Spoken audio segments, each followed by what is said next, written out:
on a fait, donc, on a travaillé sur Marseille, dans des quartiers. C'était dans le cadre d'une évaluation des zones de sécurité prioritaires, la politique policière de ces dernières années, qui à Marseille ont pour objectif principal de démanteler les trafics de drogue. On a fait l'étude sur deux quartiers marseillais.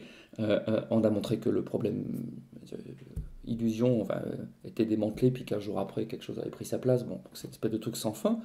Ce que savent très bien les policiers, ils désespèrent en partie de ça d'ailleurs. Hein. C'est un côté rocher de Sisyphe, travaille perpétuellement à recommencer, on en démantèle un, il en ressort deux autres. Bon, c'est sans fin, absolument sans fin. Donc c'est bien pour ça qu'il faut trouver une issue.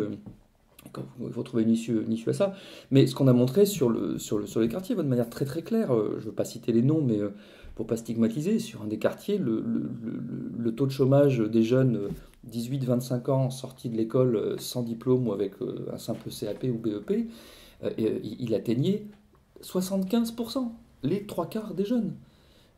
Voilà, il faudrait que les gens comprennent ça. On n'est pas sur la moyenne nationale, vous savez, puis M. Hollande qui va nous dire le chômage est à 10,2, je l'ai fait tomber à 9,9, et autres sottises. Non, ça c'est des moyennes qui cachent en réalité des disparités monstrueuses. Voilà, taux de chômage dans un quartier populaire aujourd'hui, 75%.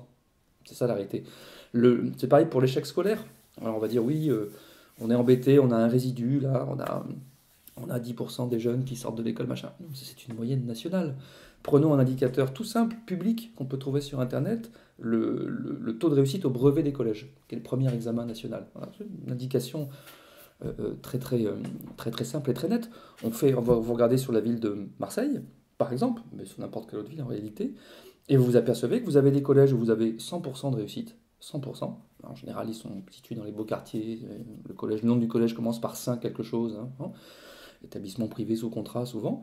Et puis vous avez des collèges qui sont au cœur des quartiers pauvres, des quartiers nord, où vous tombez, vous allez vers les 40%. C'est-à-dire que vous avez des collèges où la majorité des élèves n'a pas le brevet. Voilà.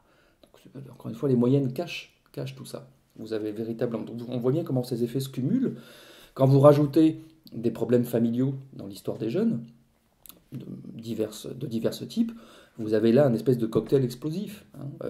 Grande fragilité familiale, plus échec scolaire et absence d'insertion, de perspective d'insertion professionnelle. Pour le réseau criminel, c'est du pain béni. Il suffit d'arriver en disant aux jeunes, bah là, vous faites quoi là? Vous tenez les murs, vous voulez finir clochard? Venez, nous on a du taf pour vous. Et les types ils sautent, c'est évident, ils se précipitent. Et c'est normal.